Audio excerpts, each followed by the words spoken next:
Hola, soy Aumari. Es hora de ver los descubrimientos arqueológicos más impactantes jamás realizados. ¡Comencemos! El baño colosal de Alejandro. Cerca de finales del siglo XVIII, cuando Catalina la Grande gobernaba Rusia, se construyó el fabuloso Palacio Babolovo en las afueras de San Petersburgo. Hoy el palacio está en ruinas, lleno de viejos secretos de la aristocracia rusa. Una de las cosas más extrañas descubiertas en el palacio es el enorme baño de granito. ¿Es una bañera digna de un emperador o una emperatriz? Los arqueólogos lo llaman el baño del zar, pero nadie está realmente seguro de cuál era su objetivo. El Palacio Babolovo se encuentra en una posición extraña. No está lejos de otros dos palacios que son considerablemente más épicos, el Palacio de Catalina y el Palacio de Alejandro. Ambos fueron utilizados como residencias imperiales durante el Imperio Ruso. La historia de origen del Palacio Babolovo está rodeada de misterio. Probablemente fue construido como un palacio temporal de madera a principios del siglo XVIII, tal vez como un lugar de encuentro para amantes secretos. Luego, en el año 1782, el palacio de madera fue reemplazado por un palacio de piedra. Sirvió como casa de verano, un lugar donde Catalina podía ir a relajarse durante los calurosos meses rusos. Fue construido con 7 habitaciones, y cada una de las cuales se abre al hermoso parque y jardines que rodean el edificio. Luego fue abandonado en el año de 1791. Nadie lo usó durante varias décadas, hasta que en la década de 1820, el zar Alejandro I hizo renovar el palacio. Alejandro era nieto de Catalina. Supuestamente amaba tanto el humilde palacio de piedra que lo usó como el paraíso de sus amantes mientras mantenía una aventura con Sofía Velo, la hija de un banquero. Fue en la década de 1820 cuando Alejandro añadió la colosal bañera. La bañera es más grande de lo que puedes imaginar. La única pieza de granito en la que se talló pesaba más de 160 toneladas. Supuestamente tomó 10 años terminarlo, pero valió la pena. Para llenar la bañera se necesitaron 8,000 cubos de agua, lo que parece ridículo. ¿Cómo consiguieron siquiera mantener el agua caliente? Los científicos creen que la bañera probablemente se completó y luego se construyeron las paredes y el techo a su alrededor. En la Segunda Guerra Mundial, cuando los nazis invadieron Rusia, intentaron robar la bañera, pero esta pesaba demasiado, así que la dejaron en las ruinas del palacio. Su existencia sigue siendo desconcertante hasta el día de hoy. Los Fogara. El norte de África es un lugar cálido y seco con suelo árido. No parece el tipo de lugar donde las civilizaciones antiguas se asentarían y comenzarían a cultivar, pero lo hicieron y todo fue gracias a la invención del riego. En Argelia hay un puñado de canales de irrigación que alguna vez se usaron para hacer que el desierto del Sahara fuera un lugar fértil y floreciente. Según lo que entienden los científicos, los primeros pueblos que aprovecharon el poder de las aguas subterráneas fuera de Asia fueron los antiguos persas. Cuando los ejércitos de Persia se expandieron hacia África, trajeron consigo sus ingeniosos inventos. Se pueden encontrar canales antiguos en todo Irán y en lugares como España y Marruecos. En Argelia, estas antiguas instalaciones sanitarias se conocen como fogara. La primera fogara se construyó en Argelia alrededor del siglo XI. Las tribus árabes bereberes del sur de Marruecos trajeron la tecnología a Argelia, una tecnología que todavía se utiliza en la actualidad. Se estima que solo en Argelia hay unos 930 funcionando, algunos de los cuales han estado moviendo agua continuamente durante siglos. La mayoría de las fogaras se encuentran alrededor de varios oasis, cerca de las zonas de Adrar y Gourara. En total, hay más de 1,609 kilómetros de tuberías subterráneas que transportan agua desde los acuíferos subterráneos hasta las zonas bajas secas.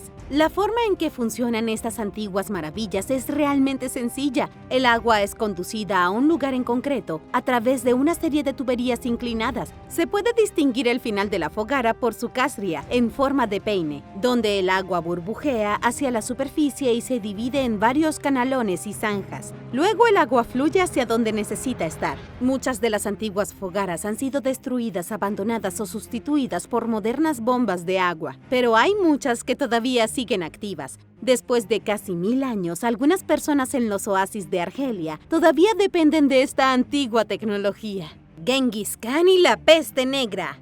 El 18 de agosto de 1227 fue el día en que murió uno de los más grandes gobernantes de la historia. El fundador del Imperio Mongol, el Khan de Khans, pasó al otro lado. Durante siglos han circulado historias sobre cómo murió realmente Genghis Khan. Supuestamente se cayó de su caballo, Una historia dice que fue apuñalado por una princesa. Marco Polo dijo que Genghis Khan murió después de que una flecha lo alcanzara en la rodilla y luego la herida se infectara. Otra historia afirma que Genghis Khan murió mientras libraba una batalla épica contra las fuerzas de China. Pero, ¿cómo sucedió en realidad? Según un nuevo estudio realizado por investigadores italianos y australianos, Genghis Khan contrajo la peste negra, también conocida como la peste bubónica. Si hay una plaga que no quieres contraer, es la peste bubónica, pero ¿cómo podrían los investigadores saber cómo murió el Khan sin estudiar su cuerpo? Si aún no lo sabes, la tumba de Genghis Khan nunca ha sido encontrada. Los hombres que construyeron su tumba supuestamente hicieron correr 1000 caballos por el suelo para borrar cualquier evidencia de ella, y también fueron asesinados para que no pudieran decirle nada a nadie. Los investigadores han citado 2 pruebas como prueba de su teoría. La primera prueba es un informe del funcionario chino Yelu Chukai. Yelu fue uno de los asesores de Genghis Khan, un médico del ejército mongol que trató a miles de soldados. Su informe afirma que las fuerzas de Genghis Khan padecían la peste bubónica. Él escribió sobre sus tratamientos médicos y sobre cómo usaba riubarbo para tratar de curar a los enfermos. Esto parece ser una prueba de que los mongoles estaban muriendo en grandes cantidades a causa de la peste bubónica. La segunda prueba es un informe de la historia de Yuan. Estaba escrito que el Khan padecía una fiebre que le duró aproximadamente una semana. La plaga solía durar unos 8 días antes de cobrarse sus víctimas. Hay otro informe del historiador persa Atamelek Yuvaini, que dice que el gobernante de los mongoles fue vencido por una enfermedad incurable. Algunos piensan que la enfermedad incurable era la fiebre tifoidea, pero no se informó que el Khan vomitara ni experimentara dolor abdominal. El consenso parece ser que en el siglo XIII la gente sabía que el Khan había muerto a causa de la peste. Pero en estos días, solo quedan unas pocas fuentes que detallan su muerte y son muy vagas. Y ahora el número 12, pero primero asegúrate de suscribirte si aún no lo has hecho para ver más videos sobre descubrimientos arqueológicos sorprendentes. Esclerosis múltiple. En un nuevo y extraño descubrimiento, los científicos han encontrado el origen inesperado de la esclerosis múltiple. El ADN antiguo ha demostrado que los ganaderos de hace miles de años son los responsables de que la gente moderna padezca de esclerosis múltiple. La EM o esclerosis múltiple es una enfermedad autoinmune paralizante que afecta a aproximadamente 2.8 millones de personas en todo el mundo. La enfermedad afecta el cerebro y la médula espinal y aproximadamente un tercio de todos los casos se producen en los Estados Unidos de América. Es una enfermedad más frecuente entre personas de ascendencia del norte de Europa. Un equipo internacional de investigadores quería saber por qué los europeos del norte tienen muchas más posibilidades de padecer esclerosis múltiple. Cuando comenzaron a hurgar en antiguas hebras de ADN y a buscar variantes genéticas, encontraron algo en común. La esclerosis múltiple apareció en escena hace unos 5000 años. El aumento de la enfermedad coincidió con el aumento de los pastores de ovejas y ganado vacuno en Europa. Aunque puede ser un poco más específico, una migración de personas desde Asia Central hasta la región de Ucrania y Rusia fueron los primeros enfermos de esclerosis múltiple. A medida que continuaron migrando al noroeste de Europa, trajeron ciertas variantes genéticas que aumentaron el riesgo de la EM. Estas variantes genéticas persisten hasta el día de hoy. Es más, parece estar empeorando. Los científicos han descubierto que la prevalencia de enfermedades autoinmunes ha aumentado de manera alarmante durante las últimas 5 décadas. La gran pregunta es, ¿por qué? ¿Por qué un grupo de personas de la estepa euroasiática de repente se convirtieron en víctimas de enfermedades autoinmunes cuando emigraron a Europa? Los científicos creen que podría haber sido los cambios en el estilo de vida. Sin embargo, realmente no lo saben. Su descubrimiento del origen de la EM solo ha generado más preguntas que respuestas. Excavar en busca de patatas. En el año de 1952, un escolar escocés se metió en muchos problemas. No sé exactamente qué estaba haciendo para meterse en problemas, pero su castigo fue que lo enviaron al jardín a desenterrar unas patatas. Mientras que el joven buscaba las deliciosas patatas, encontró algo realmente impactante. Quiero decir, tan impactante que es difícil imaginar la emoción del joven en ese momento. Descubrió una estatua que fue hecha en Egipto hace unos 4000 años. ¿Cómo acabó una antigua estatua egipcia en el jardín de un niño escocés?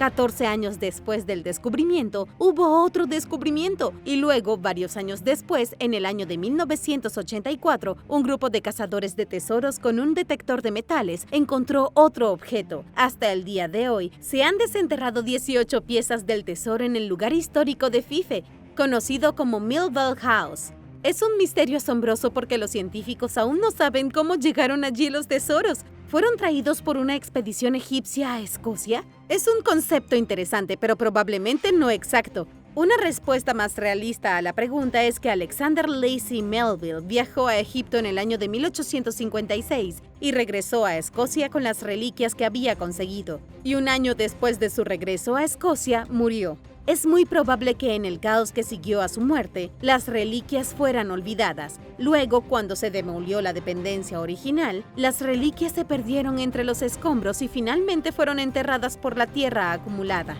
Incluso si los egipcios no visitaran Escocia, el tesoro de la casa de Melville sigue siendo un descubrimiento asombroso. Imagínense ser castigados y trabajar en el jardín cuando eres joven, solo para encontrar una pieza invaluable de la historia egipcia. Casi no tendrías más remedio que seguir con una carrera arqueológica después de eso.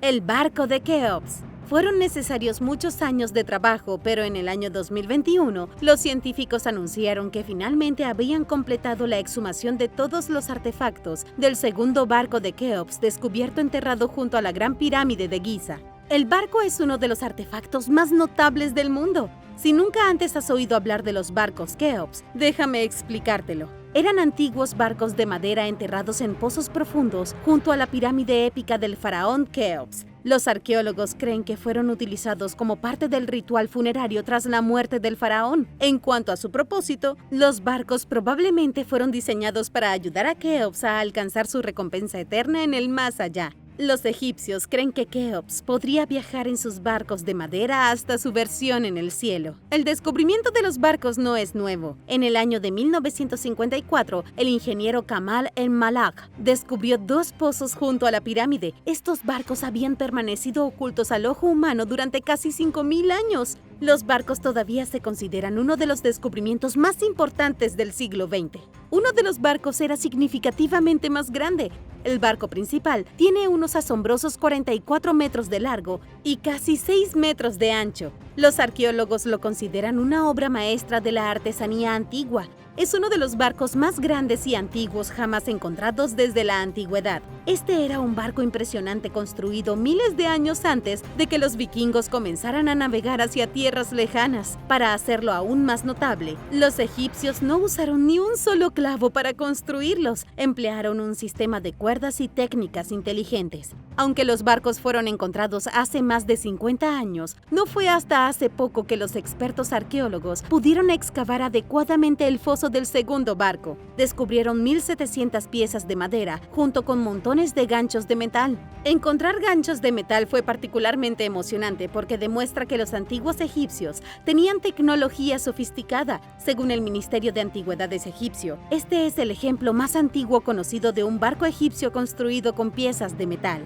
El guantelete. Los arqueólogos suizos comenzaron este año con fuerza cuando anunciaron el descubrimiento de un guante medieval. Durante las excavaciones en el legendario castillo de Kiborg, los investigadores encontraron uno de los puños de metal mejor conservados de la Edad Media.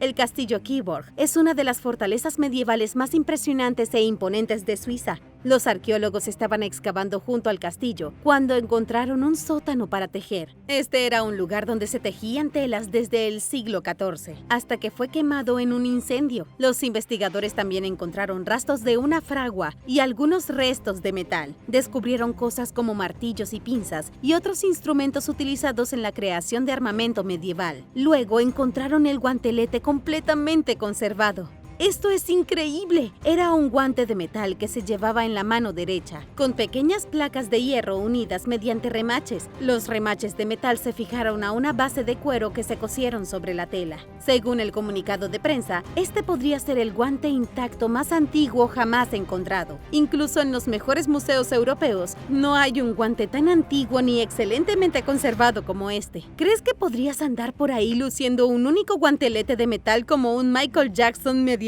Cuéntame en los comentarios. El busto dorado de Marco Aurelio. En abril del año de 1939, durante la excavación de una alcantarilla, se descubrió una de las estatuas más grandes jamás encontradas. Uno de los trabajadores de la excavación golpeó un objeto duro con su pico. El objeto era un busto de oro del antiguo emperador romano Marco Aurelio. El busto se había quedado atrapado en la tubería de alcantarillado. Estaba cubierto de limo y tierra y cubierto de piedra caliza. Este no fue solo un descubrimiento notable porque se trataba del busto de un emperador famoso. También fue un descubrimiento increíble porque en aquel momento el busto era la pieza de oro sólida más grande jamás encontrada en Suiza. Este gigantesco trozo de oro pesaba 1.5 kilogramos y era increíblemente valioso. Se exhibió al público por primera vez justo después de su descubrimiento, pero pronto lo trasladaron a la bóveda de un banco para evitar un posible robo. Los visitantes viajaron al banco desde toda Europa solo para verlo. Se hicieron copias y todavía están viajando por todo el mundo a varios museos en este momento. ¿Qué hacía el busto en una tubería de alcantarillado? Para comprender cómo llegó eso allí, primero es necesario comprender la historia de la región. El busto fue descubierto en el territorio de Aventicum. Hace 2000 años, durante el Imperio Romano, Roma tenía aquí una colonia de unas 20.000 personas. Había un templo, un teatro, un anfiteatro más grande y varias casas de baños. Los arqueólogos también han descubierto otras estructuras antiguas, como el santuario del emperador Trajano. Los expertos creen que pudo haber estado clavado en un poste y exhibido en algún lugar en honor a Marco Aurelio. El propio Marco fue emperador entre el 161 y el 180 después de Cristo. Era famoso por su amor a la filosofía y por ser el último gobernante en la era de los 5 buenos emperadores. Su muerte coincidió con el fin de la paz y la estabilidad en el imperio, una paz que había durado 200 años. Lo que siguió a la desaparición de Marco fue la guerra, el caos y la caída del imperio. Las momias del Perú. En el antiguo sitio de Pachacamac en Perú, los arqueólogos descubrieron recientemente 73 entierros intactos. Los científicos de la Universidad de Varsovia quedaron estupefactos cuando encontraron tumbas que no habían sido tocadas por el tiempo ni por los ladrones de tumbas. Las antiguas momias podrían ayudar a los científicos a descifrar los secretos poderosos del Imperio Wari. El Imperio Wari apareció en las zonas costeras del antiguo Perú hace más de 1500 años. Construyeron una ciudad brillante como capital llamada Huari y tuvieron muchos otros asentamientos. Eran excepcionalmente buenos explorando el paisaje para alimentar a su creciente población. Tenían un sofisticado sistema de gobierno para controlar sus capitales provinciales. Y no te olvides de las carreteras. El desarrollo de caminos a través del Perú permitió a los Wari mantener un imperio inquebrantable durante 550 años. Duraron más que el Imperio Romano. Sin embargo, a pesar de todo su éxito, hoy en día pocos conocen a los Wari. La civilización inca es mucho más popular a pesar de que los Wari llegaron primero e influyeron mucho en los incas. Una cosa que los incas tenían en común con sus predecesores era el hambre de guerra. Aunque los Wari construyeron grandes ciudades y dominaron el riego, ejercieron un intenso poder militar. A finales del siglo VI después de Cristo, cuando las civilizaciones Nazca y Moche desaparecieron tras una sequía de 30 años, los Wari sobrevivieron y prosperaron. Hasta el día de hoy aún se desconoce cómo disminuyeron alrededor del año 1000. Bueno, será mejor que vuelva al descubrimiento de los 73 entierros. Los arqueólogos encontraron dentro de las tumbas conservadas algo conocido como fardos. Se trataba esencialmente de fardos de momia y su ajuar funerario. A cada momia se le entregó una espeluznante cabeza falsa o máscara como parte del ritual de entierro. El investigador, Krzysztof Makowski, dijo que las máscaras eran parte del intento de la familia de garantizar que la persona fallecida siguiera viviendo después de la muerte física. Los Wari creían que cada año los muertos regresaban para cuidar la cosecha. Si los muertos no recibían entierros adecuados, no traerían lluvia para cultivar. Activando Stonehenge. En el año 1100 después de Cristo, Godofredo de Monmouth hizo una afirmación escandalosa. Dijo que el monumento de piedra más famoso de Inglaterra, el legendario Stonehenge, fue construido por el mago Merlín. Este fue el mismo tipo al que se le ocurrió la historia del rey Arturo. Se puede ver por qué los eruditos modernos no creen que el rey Arturo o su mago de confianza fueran reales. Pero si Merlín no construyó Stonehenge, ¿quién lo hizo entonces? En el año de 1640, el famoso filósofo John Aubrey propuso la idea de que fueron los druidas quienes construyeron Stonehenge. 15 años después, el arquitecto John Webb dijo que Stonehenge fue construido por los romanos durante su ocupación de Gran Bretaña. fue diseñado como un templo romano para adorar al dios del cielo, Caelus. Han habido muchas teorías a lo largo de los siglos y aún hoy en día los científicos no lo saben realmente. Actualmente el acuerdo general entre los expertos es que los humanos del Neolítico construyeron Stonehenge hace 5100 años. Bueno, fue entonces cuando comenzaron a construirlo. No se terminó hasta el año 2500 a.C. Luego, alrededor del año 1520 después de Cristo, Stonehenge fue abandonado. La datación del monumento ha sido confirmada mediante tecnología, pero el propósito del Henge sigue siendo todo un misterio. En la década de 1960, Gerald Stanley Hawkins afirmó que se utilizaba como calculadora para predecir eclipses lunares. Su opinión era que los agricultores que emigraron a Inglaterra desde Europa continental construyeron Stonehenge como un observatorio lunar. Cada año, el 21 de junio, miles de personas acuden a Stonehenge para contemplar el amanecer en el solsticio de verano. Pero según el profesor Clive Ruggles, una autoridad destacada en Stonehenge, esto no está bien. Stonehenge fue diseñado para celebrar ceremonias al atardecer del solsticio de invierno, no al amanecer del solsticio de verano. El profesor de inglés incluso tiene pruebas que respaldan su afirmación. Stonehenge es más que un simple círculo de piedras. También hay un acceso ceremonial que conduce al monumento. La avenida que conduce a las piedras está alineada con la caída del sol en el solsticio de invierno. Las piedras que daban a la avenida estaban intrincadamente talladas, mientras que las piedras traseras estaban desnudas. Ruggles dijo que tiene sentido que los peregrinos viajaran hasta aquí cada año para presenciar los últimos rayos del sol poniente mientras se derramaban a través de las piedras. Marcó el final del invierno y el nacimiento del nuevo año. ¿Has visitado este lugar en alguno de los solsticios? Si es así, cuéntame cómo fue la experiencia en los comentarios. La tumba de Jesús. Para las personas en el mundo occidental, especialmente en Europa, es popular tomar un descanso entre estudios para viajar por la India en un viaje espiritual. Pero, ¿fue Jesucristo el primero en realizar un paseo espiritual por la India hace 2000 años? ¿Hay un santuario en la India que supuestamente pertenece a Jesús? Se dice que el cuerpo físico del Mesías cristiano fue enterrado aquí.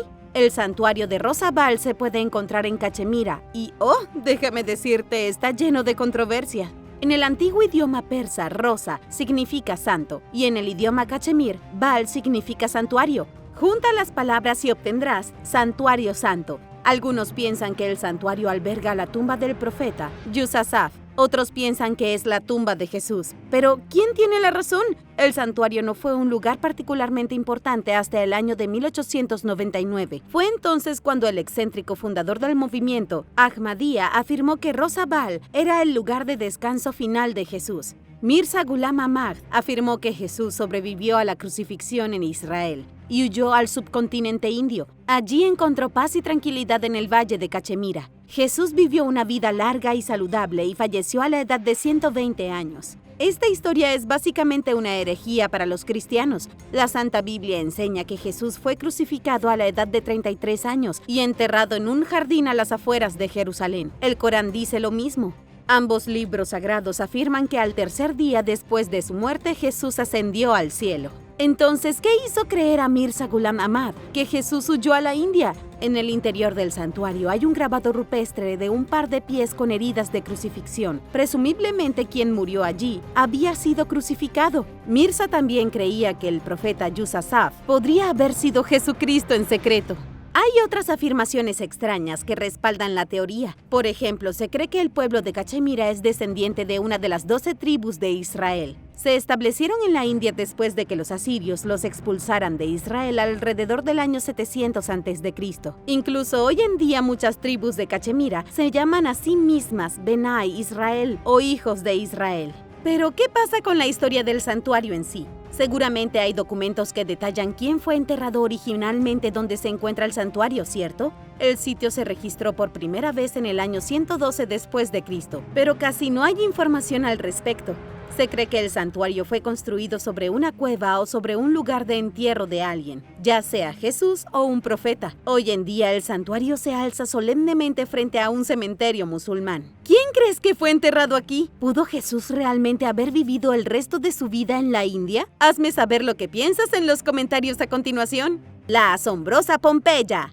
Puedes excavar en cualquier lugar de las antiguas ruinas de Pompeya y encontrar tesoros. La ciudad romana fue destruida hace poco menos de 2000 años, cuando el monte Vesubio entró en erupción en el año 79 después de Cristo. Hasta la fecha, solo se ha excavado alrededor de un tercio de la ciudad. Más de la mitad de Pompeya aún espera por ser explorada. Según el arqueólogo Alessandro Russo, quien participó en una expedición reciente, Pompeya seguirá siendo excavada por las generaciones futuras. En este momento, los científicos se están centrando en pequeñas partes de la ciudad, una cuadra a la vez. Quieren preservar lo que ya ha sido descubierto. En el trabajo más reciente, los arqueólogos encontraron esqueletos humanos, un altar de cocina decorado con serpientes y una panadería. Imagínense ir a la panadería de Pompeya a primera hora de la mañana para disfrutar de pastelitos romanos y un poco de café expreso. El nuevo sitio de excavación representa una sola manzana de la ciudad, aproximadamente 2.973 metros cuadrados. Los arqueólogos descubrieron un horno gigante en una panadería comercial que podía hornear hasta 100 hogazas de pan por día. Es una de las aproximadamente 50 panaderías que ya se han encontrado en Pompeya. ¿Para qué necesitaban tantas panaderías? Este ni siquiera tenía escaparate. Los arqueólogos creen que lo más probable es que fuera un mayorista que horneaba pan y luego lo vendía a las distintas panaderías y restaurantes de comida rápida de la ciudad. La manzana de la ciudad estaba llena de cosas buenas. A solo unos metros de donde se descubrió el horno, los expertos identificaron un santuario de cocina que probablemente se usaba para venerar a uno de los dioses romanos. Estaba decorado con relieves de serpientes, hábilmente tallados. Esto pudo haber sido parte de la panadería. Los arqueólogos también identificaron una pieza de drama inmortalizado. Bueno, algunas piezas. Descubrieron un trío de esqueletos que parecen haber estado escondidos debajo de una escalera cuando murieron. Tal vez eran trabajadores de la panadería que desesperadamente se protegieron de la erupción, solo para ser asados. En el lado opuesto de la trío de la panadería, los arqueólogos encontraron un dormitorio. Dentro del dormitorio había una mesa carbonizada que alguna vez fue una cama. Los arqueólogos lo saben por su ubicación obvia y su contorno aproximado. El lecho fue quemado, pero no por el volcán. Creen que alguien que intentaba escapar derribó una lámpara y la cama se incendió. Las mismas personas cuyos esqueletos fueron encontrados debajo de la escalera pueden haber sido los responsables de derribar la lámpara y quemar la cama. Estos sorprendentes descubrimientos provienen de una pequeña zona de la ciudad. Esto demuestra cuántas pequeñas historias esperan ser contadas en toda Pompeya. Hambriento de algas. ¿Qué te parece comer algas? Dependiendo de qué parte del mundo seas, comer algas de la playa puede parecerte tan apetitoso como comer insectos, a menos de que te guste el sushi. Y sé que a los snacks de algas secas se están volviendo muy populares. Pero si vivieras hace 8.400 años, las algas podrían haber sido una parte importante de tu dieta. Y si vives en el este de Asia, sigue formando parte de tu dieta. Las algas son un alimento básico en las cocinas de Asia Oriental, pero no tanto en Europa. No desde alrededor del siglo XII. Para comprender la relación entre los europeos y las algas, los científicos observaron los restos dentales de 74 individuos. Los restos proceden de 28 sitios arqueológicos que abarcan una enorme cantidad de tiempo, entre 6.400 a.C. y el 1.100 después de Cristo. Los sitios estaban repartidos entre Escocia y España. Los científicos utilizaron espectrometría de masas para observar los biomarcadores de plantas acuáticas. Esta asombrosa tecnología puede observar dientes viejos e identificar qué estaban masticando. Un sorprendente 70% de las muestras mostraron la ingestión de 3 tipos diferentes de algas: rojas, verdes y marrones, además de otras plantas acuáticas como la col rizada, por ejemplo. La investigación demostró que los pueblos antiguos de toda Europa comieron algas durante miles de años. Karen Hardy, de la Universidad de Glasgow, dijo que las plantas acuáticas probablemente se falsificaron como un suplemento nutricional comparable a los hongos. Pero entonces, ¿por qué los europeos dejaron de comer algas? En algún momento en los últimos 800 años, las algas perdieron su popularidad. ¿Y a ti? ¿Te gusta comer algas? Házmelo saber en los comentarios. Registros perdidos. Jenny Metcalf es egiptóloga biomédica de la Universidad de Manchester. Estaba revisando documentos de principios del siglo XX cuando se topó con una serie de tarjetas de registro. Las cartas procedían de una de las primeras excavaciones realizadas en la Baja Nubia. Los documentos que se creían perdidos en la Segunda Guerra Mundial han conquistado a la comunidad científica. Nubia era el antiguo reino debajo de Egipto. Su centro estaba alrededor del Valle del Nilo, al igual que Egipto, solo que estaba en el sur, en la zona que hoy en día es Sudán. La región estuvo habitada por el pueblo nubio durante miles de años. Algunos expertos incluso piensan que los nubios llegaron antes que los egipcios, lo que los convierte en una de las primeras civilizaciones de África. A lo largo de los años, muchos reinos surgieron y cayeron en Nubia. El más famoso es el Imperio Kushita. Llegaron a la escena hace 3000 años, influenciados tanto por los egipcios como por las culturas que los precedieron. En aquel momento, Egipto se encontraba en un estado de confusión. Los egipcios no tenían los medios para controlar a sus vecinos del sur. Esto permitió que los kushitas prosperaran. Establecieron la poderosa ciudad capital de Napata y tomaron el poder. Mientras Egipto se tambaleaba, los reyes de Kushita dominaban el panorama político. Se extendieron por las tierras de Egipto, llegando a la gran ciudad de Tebas y conquistándola. El control de los Kushita sobre Egipto duró hasta que los asirios invadieron en el año 666 a.C. Para resumir una historia extraordinariamente larga, los asirios arruinaron todo para los nubios. En el año 590 a.C., después de que los asirios se marcharan, el faraón egipcio Psammetichus II saqueó Napata y los kushitas quedaron destrozados. Se retiraron a la ciudad de Meroe, solo para que los aksumitas invadieran y destruyeran Meroe, y así el pueblo del Kush estaba perdido. Ahora volvamos a Jenny y el misterioso documento que encontró. A principios del siglo XX, un equipo de científicos pasó 4 años excavando cementerios de Baja Nubia. Descubrieron más de 20.000 tumbas y una asombrosa cantidad de artefactos. Las tumbas más antiguas databan de hace 5.800 años, más de 1.000 años antes de que se construyera la Gran Pirámide de Giza. Lo descubierto fue registrado por los investigadores en tarjetas de registro, pero se creía que las tarjetas fueron destruidas por una bomba durante la Segunda Guerra Mundial. Ahora Jenny había descubierto 495 de las tarjetas de grabación, que antes se creían perdidas para siempre. Las tarjetas detallan secretos asombrosos de 20 cementerios diferentes. Un análisis de las cartas podría arrojar luz sobre cómo era la vida de los nubios en la antigüedad. Hay una gran cantidad de información que analizar, pero es históricamente crítica. Nubia ha sido en gran medida ignorada por los arqueólogos a pesar de que su historia se remonta al año 8000 a.C., mucho antes del antiguo Egipto. Arabia Saudita prehistórica. No hay lugar en la tierra que parezca tan poco atractivo como el desierto de Arabia Saudita. No me refiero a desagradable como feo, porque realmente no lo es. Me refiero a poco atractivo. ¿Cómo podría alguien vivir allí? Es un desierto árido sin una pizca de humedad para todos. En todo el campo volcánico de Harad Haibar, el clima es particularmente inhóspito. El paisaje es literalmente volcánico. Sin embargo, la gente vivió aquí durante mucho tiempo. Los arqueólogos completaron recientemente 4 años de investigación en el campo volcánico. No solo encontraron unas pocas estructuras, los científicos encontraron decenas de miles de estructuras antiguas. Tienen entre 4.000 y 7.000 años de antigüedad. Las ruinas perdidas demuestran que una sociedad avanzada de humanos dominaba la península arábiga, a pesar de ser tan hostil. ¿Quiénes eran estos habitantes del desierto y a dónde fueron? Es una pregunta con la que el Dr. Hugh Thomas ha luchado durante los últimos años desde que encontró pruebas de ellos en el desierto. El Dr. Thomas dice que la mayor parte de la investigación arqueológica se ha centrado en lo que se conoce como la creciente fértil.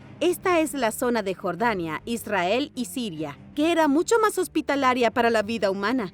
Pero es evidente que la vida humana también se extendía hacia otros lugares. La teoría principal es que el campo volcánico Harad Haibar era significativamente más verde hace 4.000 años. Probablemente el clima cambió obligando a los humanos a desplazarse a zonas más hospitalarias. Los científicos no saben realmente qué sucedió. El ascenso y la caída del reino desértico de Arabia Saudita sigue siendo todo un misterio.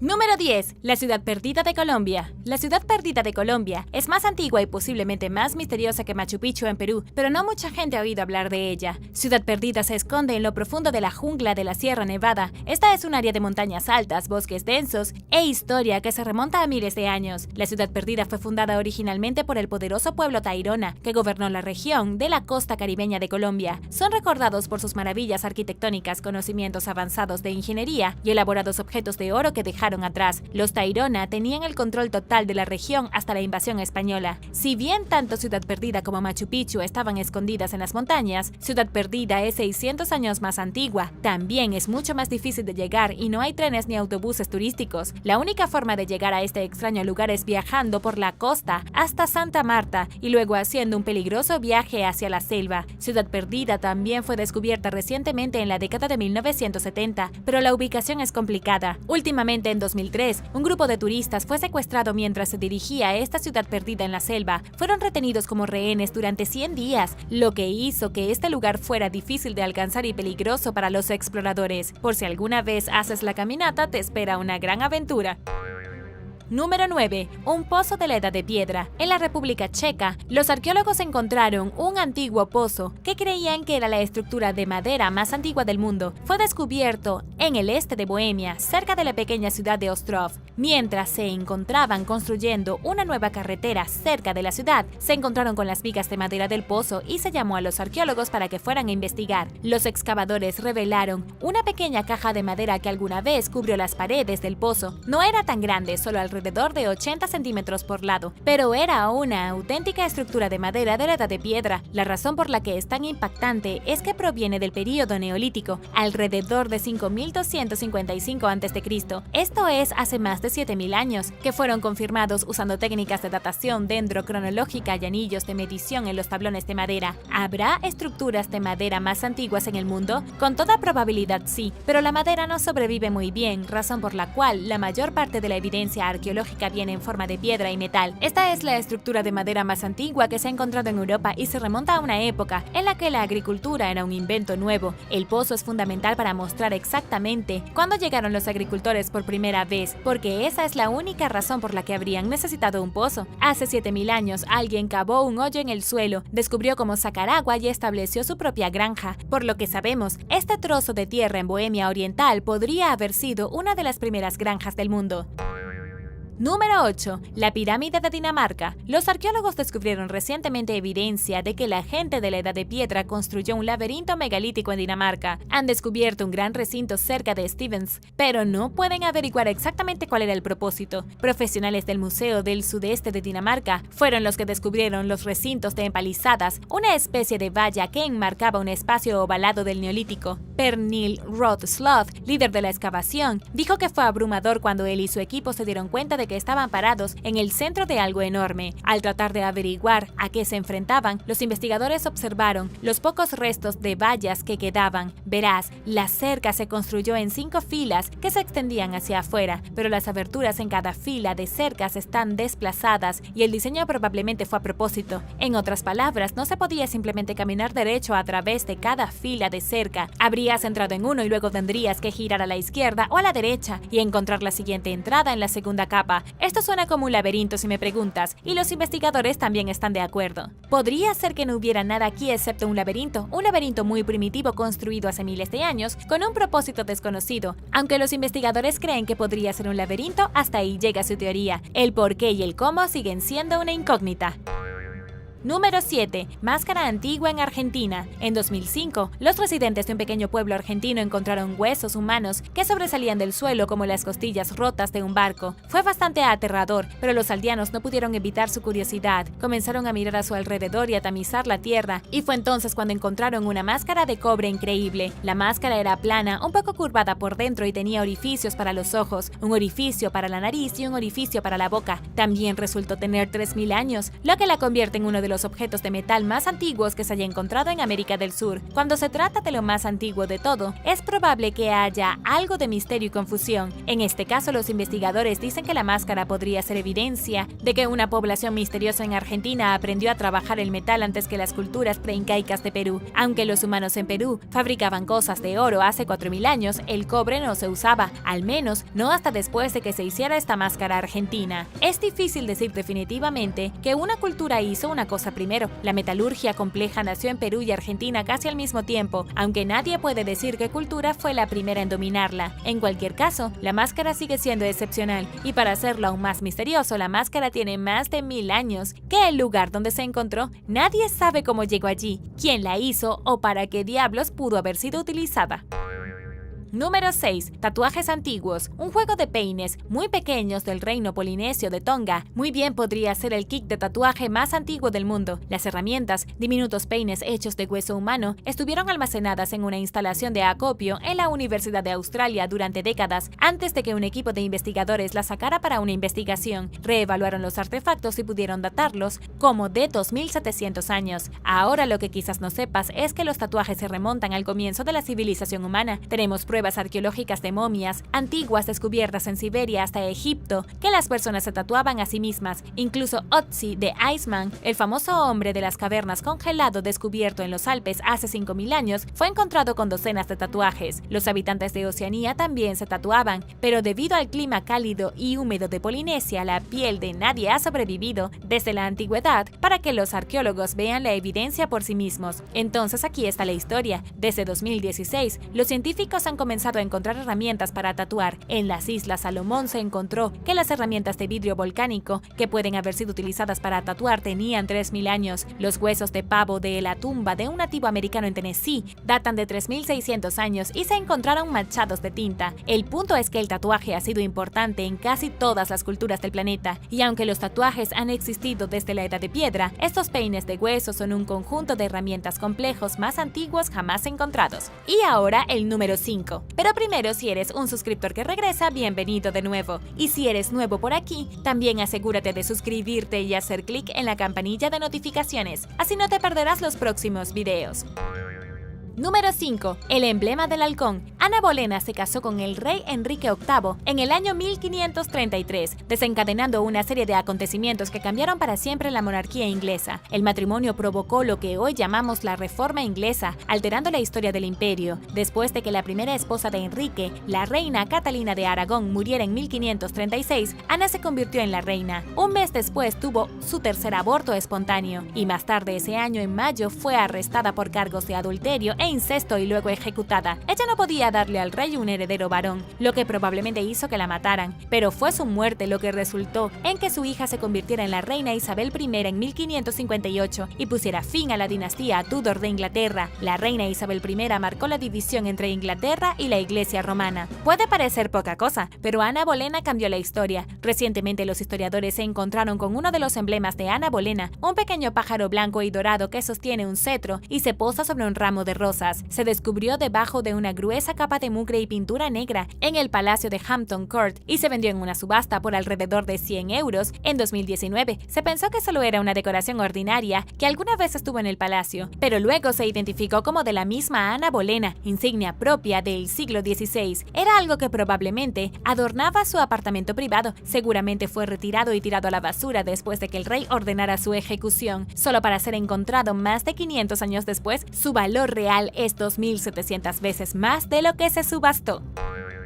Número 4. Túnel secreto bajo Pompeya. Los arqueólogos encontraron los restos de un antiguo caballo militar sepultado como una estatua en la ciudad italiana de Pompeya, enterrado y solidificado en ceniza volcánica. Pero lo que es aún más increíble es que el descubrimiento fue realizado por autoridades que habían sido alertadas sobre excavaciones ilegales. Los asaltantes de tumbas habían estado tratando de saquear Pompeya y robar artefactos. Habían cavado un túnel para entrar al parque arqueológico. Cuando las autoridades se dieron cuenta de lo que estaba sucediendo, viajaron al túnel secreto y lo siguieron hasta un establo al norte de Pompeya, donde encontraron los restos fosilizados del caballo de la familia rica. Los ladrones tenían un campamento base dentro de una villa en el borde exterior del Parque Arqueológico de Pompeya. Era un área que los investigadores han estado descuidando. Fue solo siguiendo el rastro de los ladrones que los arqueólogos lo encontraron, pero lo que hace que la villa sea tan única es que, a pesar de estar cubierta de ceniza volcánica, fue ocupada nuevamente algunos años después de la erupción. Es la primera señal que tienen los arqueólogos de que la gente regresó a Pompeya, o al menos a sus alrededores, y continuaron cultivando y viviendo. Número 3. El jaguar y la estrella de mar. En el Templo Mayor, en el centro de la Ciudad de México, parte de lo que alguna vez fue la gran capital de Tenochtitlan, los arqueólogos del Instituto Nacional de Antropología e Historia de México hicieron un descubrimiento fascinante. Encontraron evidencia de un antiguo ritual azteca que involucraba estrellas de mar y un jaguar. Los arqueólogos encontraron alrededor de 160 estrellas de mar en total, escondidas bajo una fina capa de tierra dentro de un altar dentro de un templo. Al principio, pensaron que las estrellas de mar eran pequeñas piedras blancas, pero rápidamente se dieron cuenta de que las piedras eran huesos. Todos pertenecen a la misma especie y probablemente eran ofrendas para el dios de dos caras, la representación azteca del fuego y el agua, la agricultura y la guerra. El arqueólogo Miguel Báez Pérez cree que estas estrellas de mar en particular fueron elegidas como sacrificios debido a su similitud con el jaguar. El patrón de la estrella de mar se parece bastante al patrón de un jaguar, por lo que los aztecas pueden haber visto alguna correlación entre las dos. Llevaron a todas esas estrellas de mar a las profundidades del templo, junto con un enorme jaguar, y mataron a todos en nombre de su dios de dos caras, justo al pie del altar. Número 2. Antiguo estanque sagrado. En la isla fenicia de Motia, frente a la costa de Sicilia, los arqueólogos han identificado una antigua piscina sagrada que alguna vez estuvo perfectamente alineada con las estrellas del cielo. En estos días, Motia recibe el nombre moderno de Isla de San Pantaleo, pero hace unos 2500 años fue una ciudad portuaria fenicia que se enriqueció gracias al comercio marítimo. Durante las primeras excavaciones en la década de 1920, los arqueólogos identificaron erróneamente una cuenca artificial como un puerto militar. Resulta que la cuenca artificial era una piscina construida en el año 550 a.C., justo antes de que la ciudad fuera atacada por Cartago. Era una pieza central, el corazón de un enorme santuario religioso que desde entonces ha sido completamente destruido. La piscina, llamada Piscina Sagrada de Cotton, era parte de un enorme templo dedicado al dios mesopotámico Baal. Incluso tenía una enorme estatua erigida en una plataforma justo en medio de la piscina que representaba al propio dios. Pero esto se pone aún mejor. A medida que los arqueólogos excavaron el sitio durante los últimos 10 años, encontraron más y más evidencia de actividad de culto, templos, altares, evidencia de ofrendas, pedestales con estatuas destrozadas. Todo sugiere que Motia fue una vez el complejo de culto más grande del Mediterráneo. Esta no era solo una ciudad portuaria, era una isla religiosa de miembros fanáticos de un culto que alineaban sus edificios con las estrellas. Construyeron sus templos para que se llenaran de luz durante los solsticios, y cuando no estaban comerciando o construyendo, pasaban sus días adorando a Baal. Número 1. Amuleto de hueso humano. Un misterioso amuleto de hueso fue excavado recientemente en una tumba de la Edad de Bronce en Siberia. La tumba probablemente fue hecha por la cultura Tagar, que vivió en la estepa siberiana hasta la Edad de Hierro entre el siglo VIII y el siglo II a.C. Estos fueron algunos de los fundidores de bronce más competentes de toda Euroasia. Vivieron al mismo tiempo que los escitas nómadas, que dominaban la región del norte del Mar Negro y se encontraban entre las culturas Turazuk y Tashtik.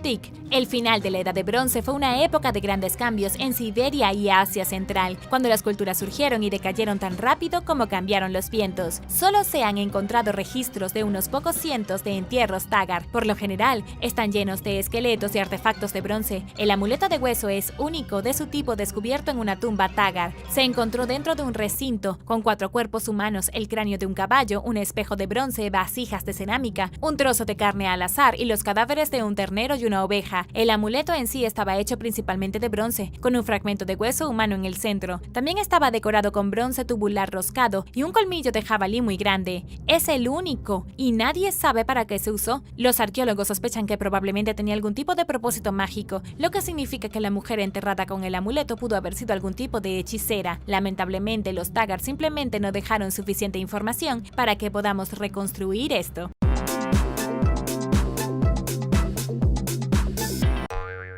Número 10. La ciudad perdida dorada. A 483 kilómetros al sur del Cairo, a las orillas del río Nilo, se encuentra la ciudad de Luxor. No muy lejos se encuentra el legendario Valle de los Reyes, el mismo lugar donde los arqueólogos descubrieron la tumba del rey Tutankamón hace un siglo. Pero cuando encontraron la tumba del rey Tut, los arqueólogos quedaron un poco confundidos porque no pudieron encontrar un templo mortuorio que creían que debería haber estado cerca, un lugar donde los sacerdotes y familiares del gobernante pudieran dejar sus regalos y tributos. Recientemente el egiptólogo Zahi Hawass fue a buscar este templo funerario perdido. Lo que encontró en cambio fue una ciudad dorada perdida. Su equipo comenzó a buscar en el área alrededor de Luxor, donde los sucesores de Tut construyeron sus propios templos mortuorios. Fue entonces cuando se toparon con los restos de una antigua metrópolis. Apenas unas semanas después de que comenzara la excavación, comenzaron a descubrir ladrillos estampados con el nombre del faraón Amenhotep III. Esto permitió a los investigadores fechar la ciudad hace 3400 años. Debieron establecerlo durante el reinado de Amenhotep III entre el 1391 y el 1353 a.C.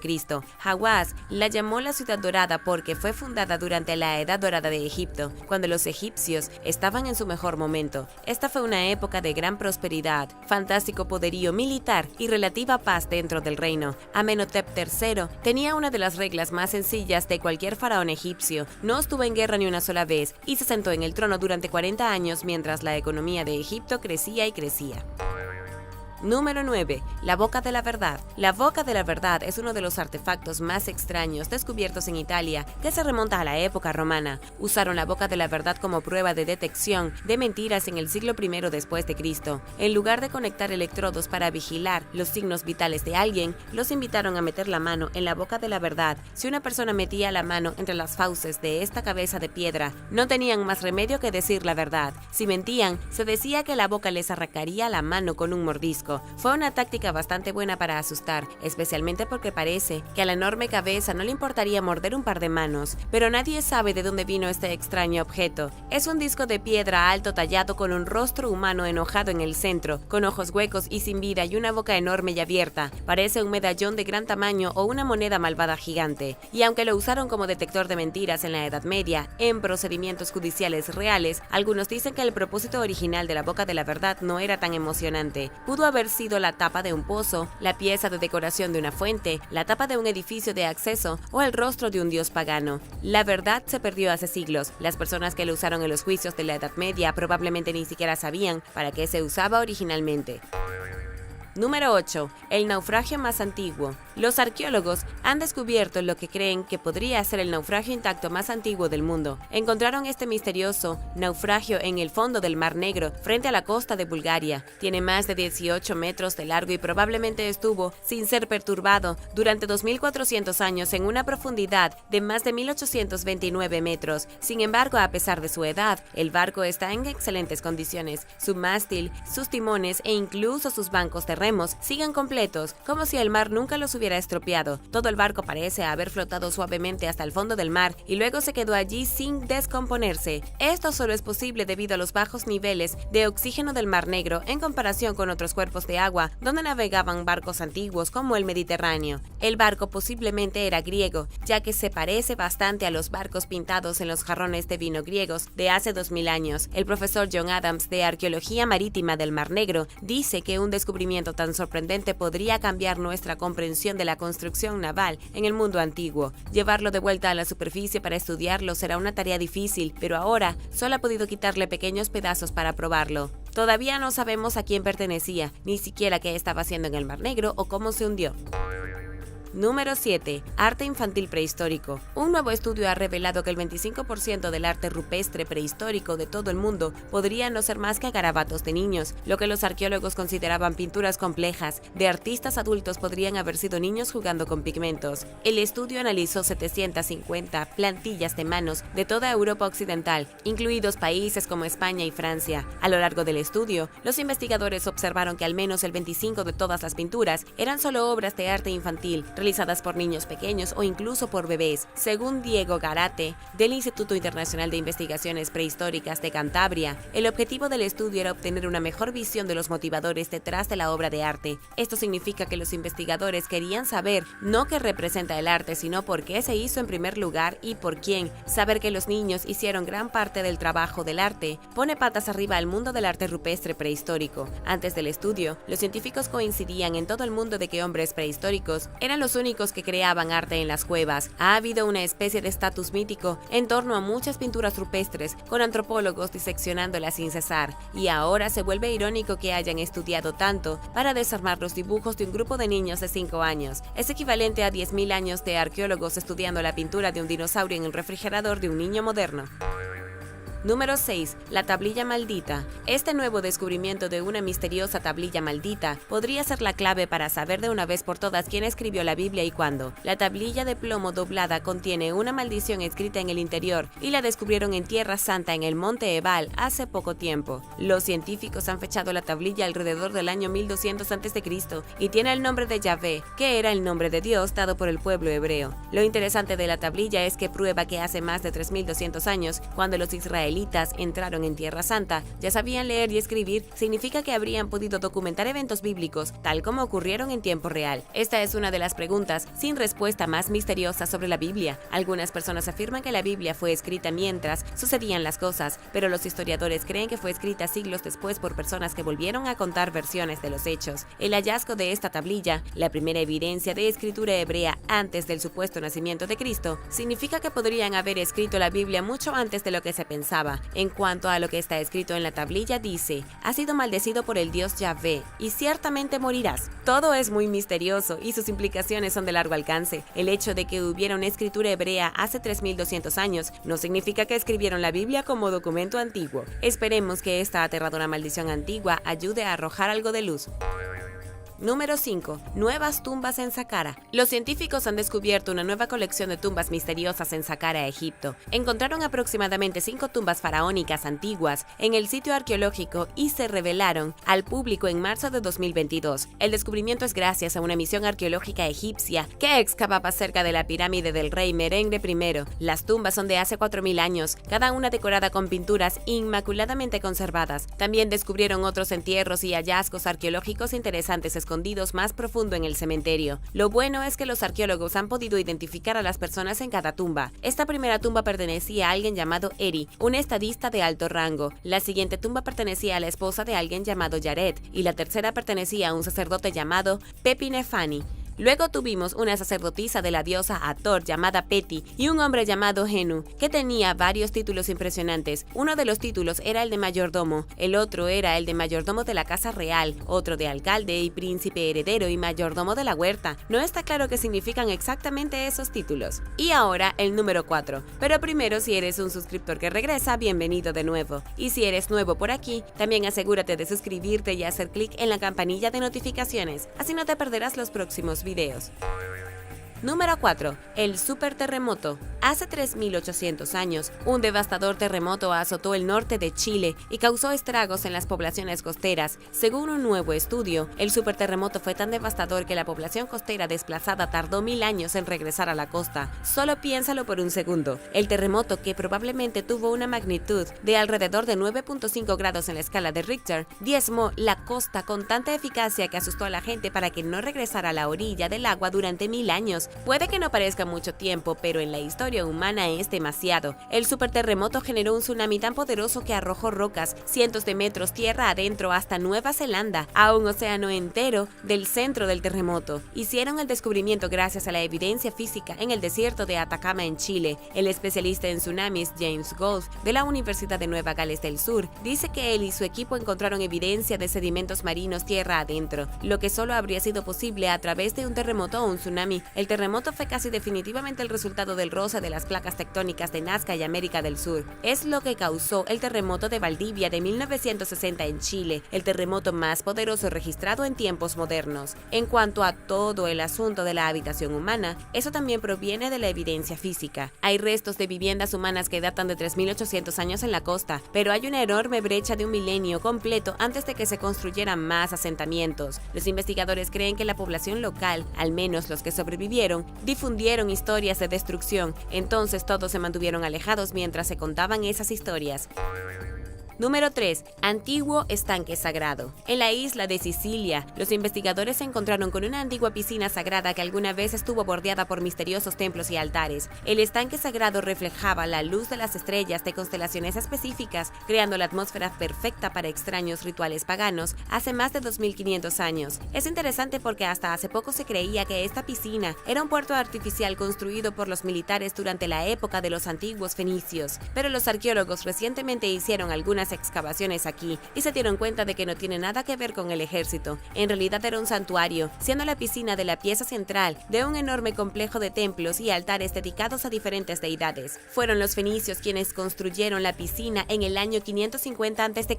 como corazón de un nuevo recinto religioso. Esto es según Lorenzo Nigro de la Universidad Sapienza de Roma. El complejo religioso se encuentra en una pequeña isla llamada Motia, frente a la costa occidental de Sicilia. La habitaron desde la Edad de Bronce por la facilidad de pesca y acceso, tanto a agua dulce como salada. Luego, en el siglo VIII a.C., aparecieron los fenicios y comenzaron a mezclarse con los lugareños. Trajeron su cultura fenicia a la isla, absorbieron a los habitantes originales de la isla con su propia civilización y 100 años después, toda la isla había cambiado. Se convirtió en una bulliciosa ciudad portuaria con una vasta red comercial que se extendía por todo el Mediterráneo. Esto puso a la isla en conflicto con Cartago. En el siglo VI destruyeron Motia.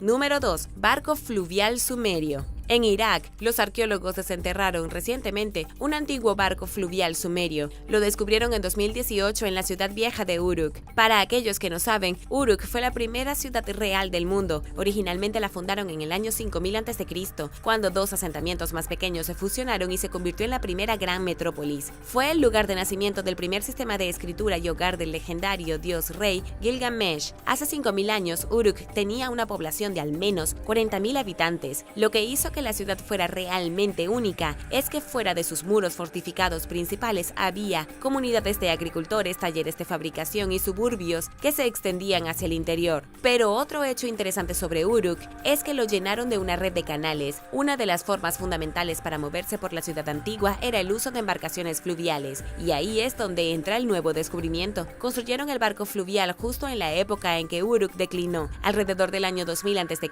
Los investigadores descubrieron el barco debajo de lo que hoy es un desierto plano, en las afueras de la ciudad. Ni siquiera queda nada que sugiera que alguna vez fue un vecindario o incluso que hubo agua allí. Así de radical ha cambiado el paisaje, tragándose la ciudad y sepultando las cauces de los ríos.